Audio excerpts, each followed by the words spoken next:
because we are going to do things to you that have never been done before. We the people tell the government what to do. It doesn't tell us. We the people are the driver. The government is the car.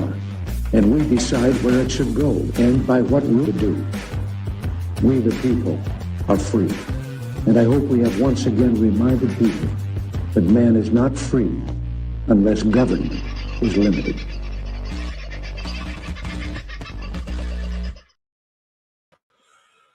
Oh, I'll take the kangaroo off and put myself up. How are you, folks? Having a good sort of a day, I trust, and life, the universe, and everything is treating you well. I've had one of those days that's been really...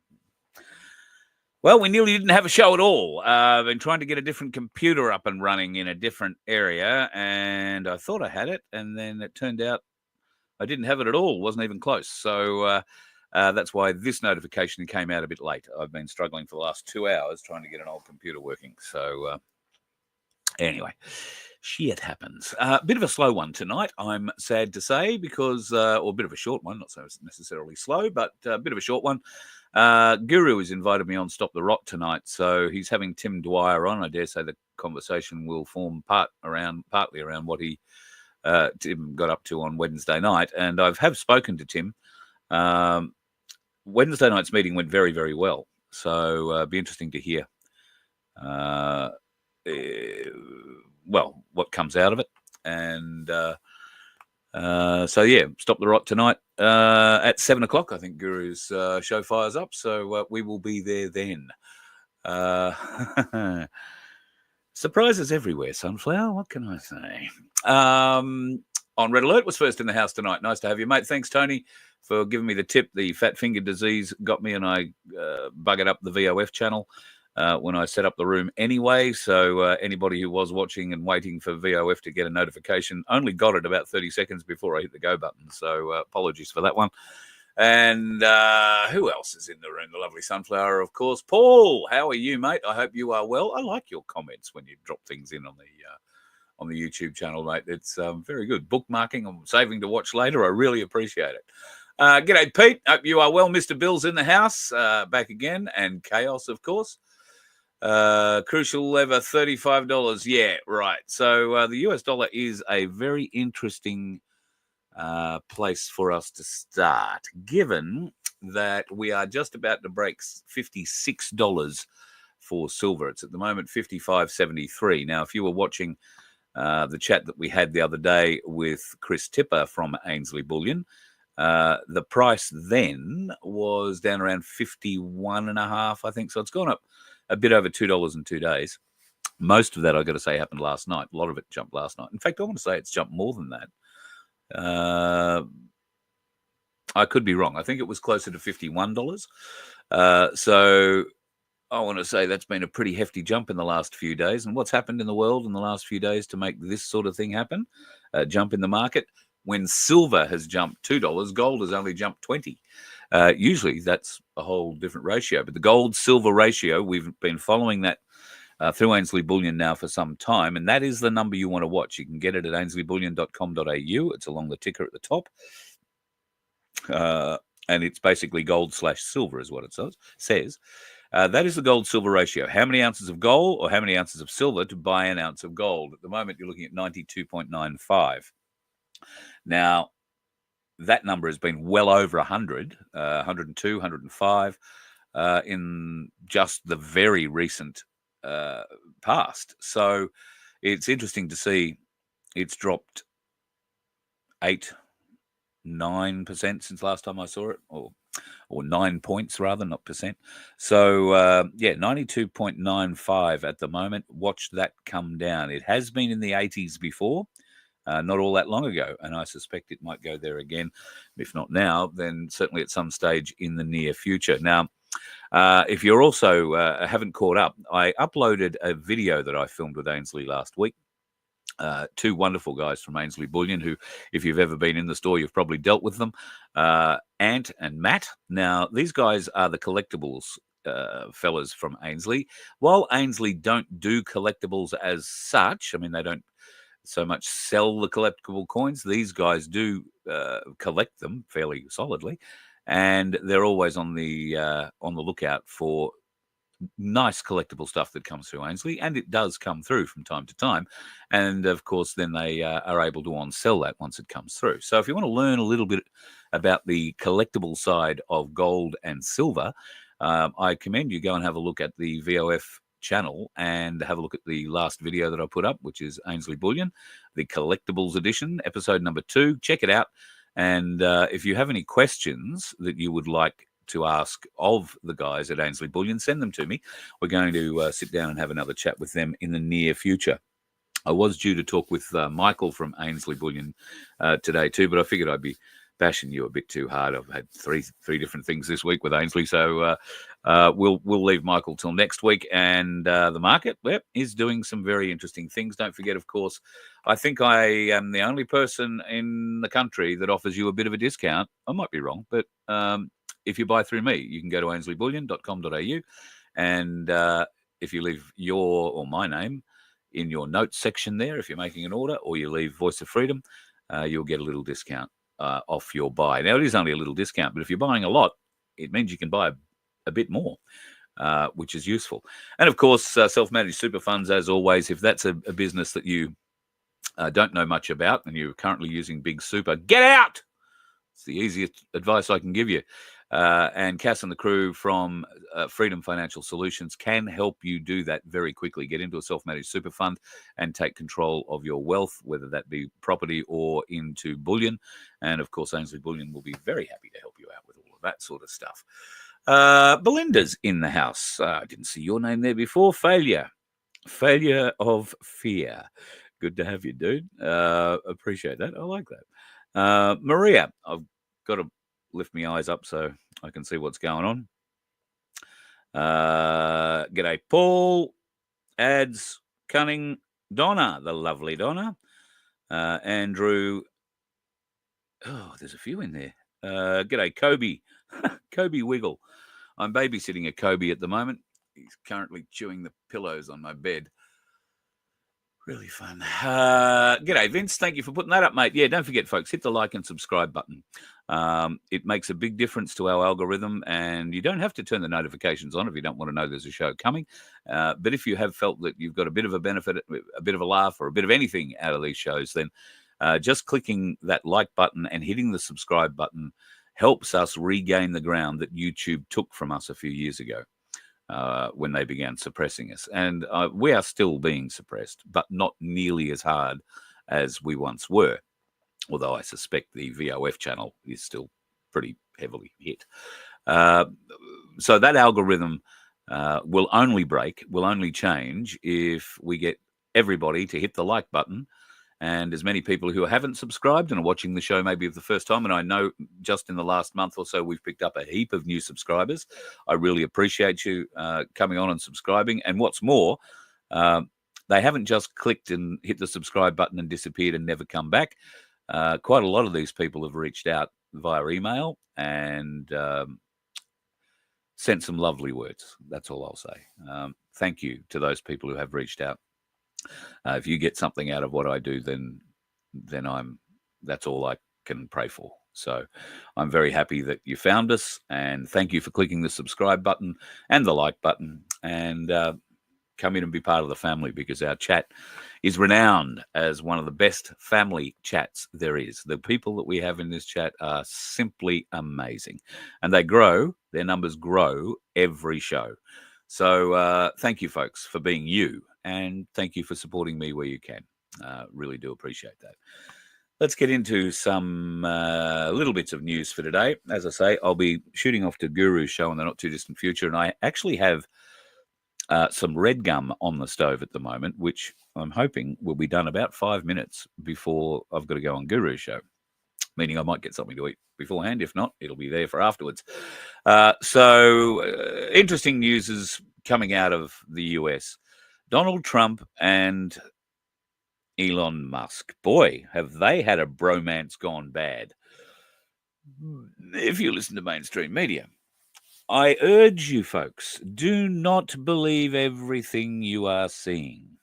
Do not believe that the huge blow up today that Trump and Musk had, where Trump threatened to remove all the subsidies that help SpaceX fly.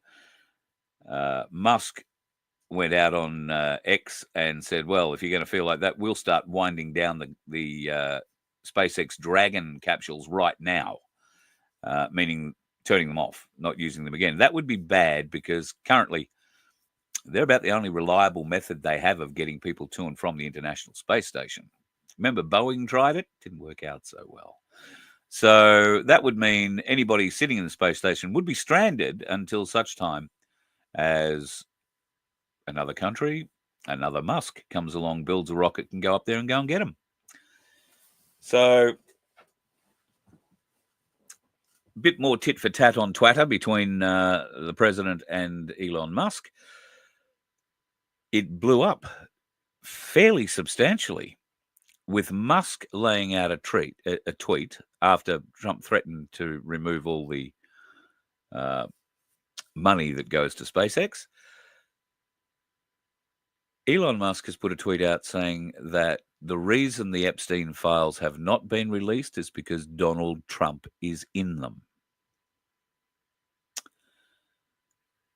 And that's why they're not being released. All that's being kept under wraps because Donald Trump is named in the Epstein files.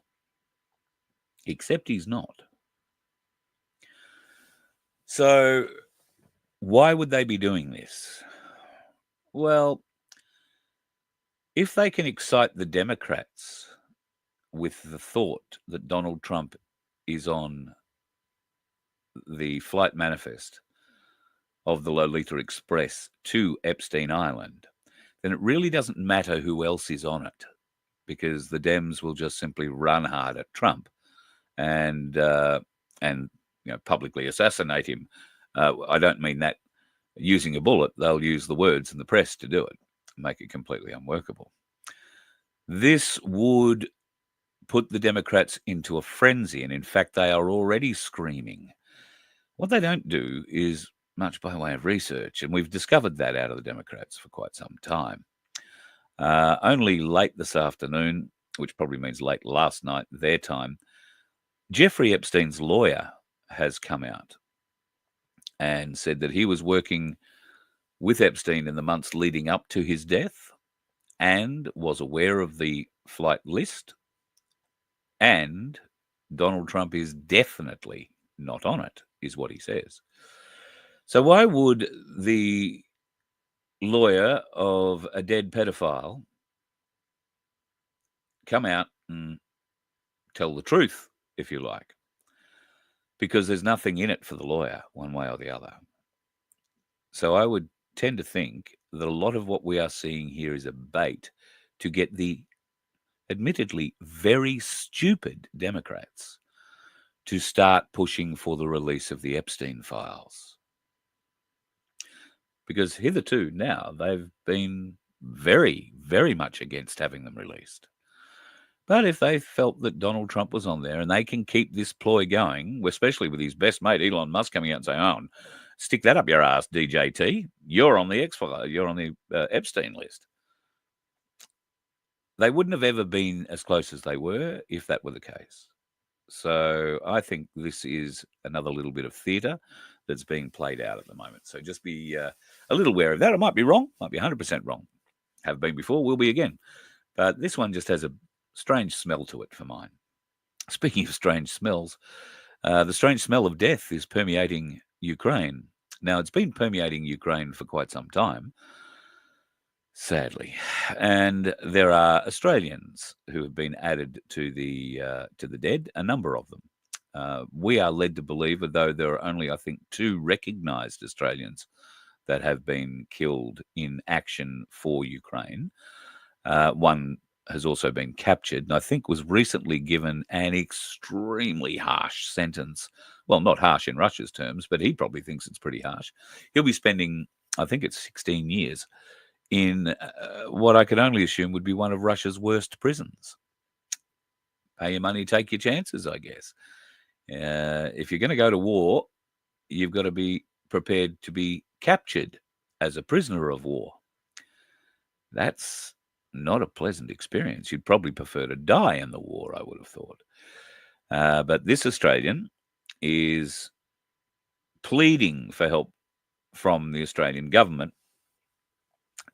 as I suppose you would.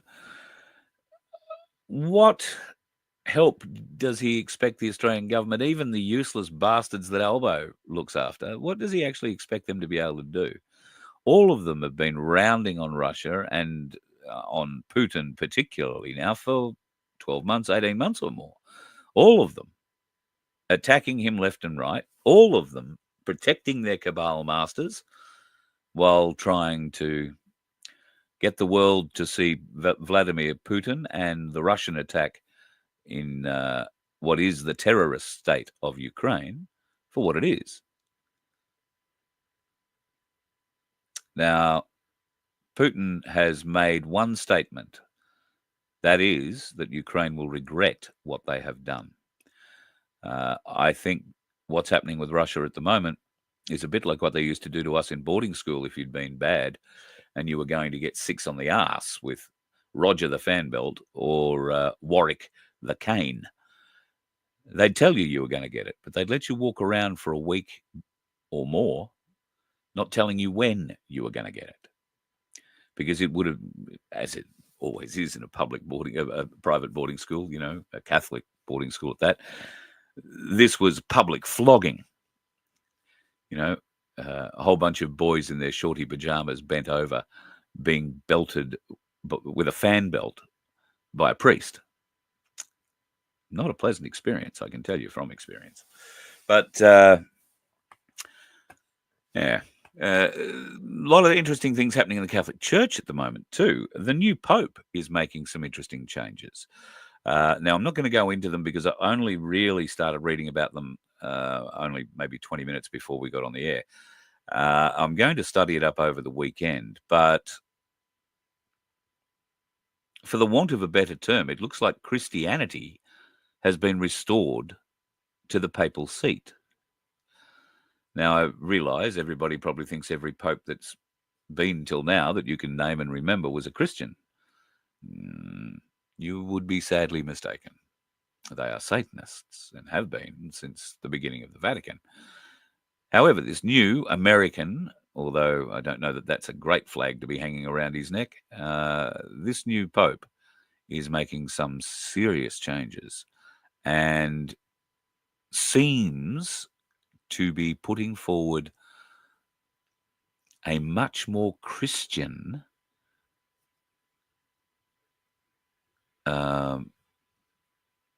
way of working. The previous pope was known, obviously, for his cabal connections. The Catholic Church was able to sway a great many people around the world with the wave of a papal finger. This now is going to be employed by the American Pope, hopefully, to embolden, enlighten, inspire more Christians to get back behind God. Because at the end of the day, while there is all the shit about the spicy dart, this is a spiritual war. 100%. If you haven't figured out there is something much bigger than any of us happening around us, then, well, you wouldn't be watching this show. You'll be watching, well, you won't be watching The Project. Yay!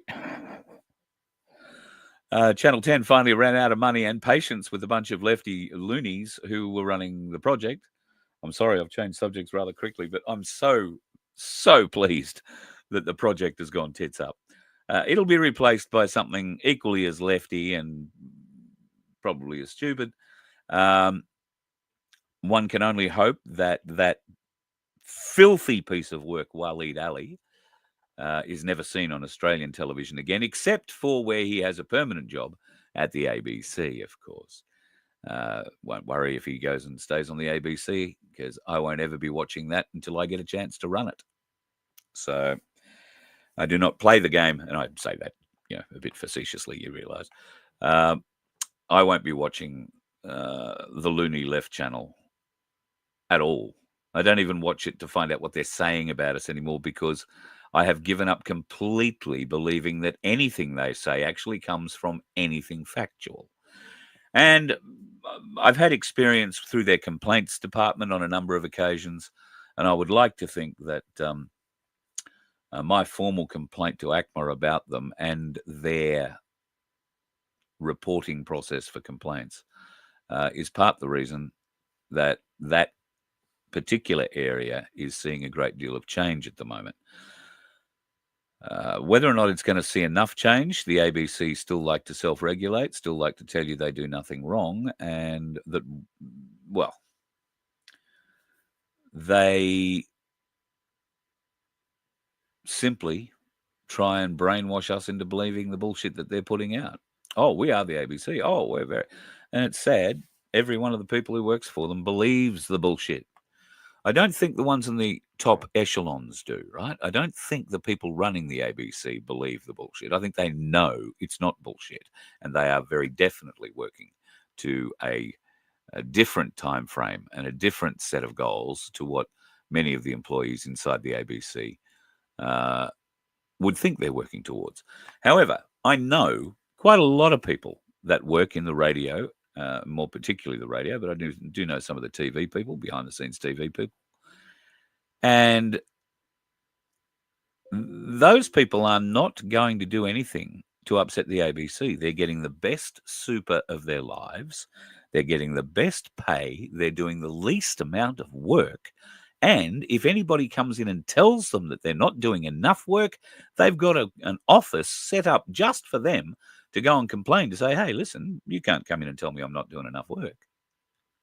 And so everybody then gets to, oh, no, you can't do that. Oh, no, you just keep doing it. You go at your own pace, mental health, da-da-da. So the ABC is just a festering shitbox, which, if I had my way, we would gut and split and sell off so that it would never darken any of our electronic devices ever again. I see the ABC... Well, I see all mainstream media, not most, all mainstream media, but I see the ABC particularly as a treasonous bunch of journalists, because for the longest time, they set the standard in reporting. They set the standard in investigative journalism. They set the standard in current affairs. And then somebody wearing a rainbow T-shirt and a fake set of tits got in charge somewhere and was able to bring the whole place down. Now, of course, the people I know who work there don't particularly like working there, but they like the money. They like the guaranteed tenure, because if you get a job at the ABC, you really do have to go and take a shit on the boss's desk before you get a warning. Not get sacked, get a warning. I don't know what you'd have to do to get sacked. Do you remember the last time anybody at the ABC got sacked? I don't. Well, off ABC Radio maybe, but that's a ratings thing. ABC TV doesn't care about ratings. Well, neither does ABC Radio, if I'm honest. But yeah, when was the last time you saw a big name on the ABC get sacked? Simply does not freaking happen. So they are a bunch of bastards. Okay, I've got 6 minutes to get from here to my red gum and then get over to Stop the Rot, Sack the Lot. Tonight, Guru and the magnificent Tim Dwyer and myself will be having a bit of a chat. I don't know who else is going to pop in. There could be quite a few there. So pop over to that. Join us on, I think he streams on Facebook, and I think Stop the Rot's on Rumble as well. I'm not completely sure.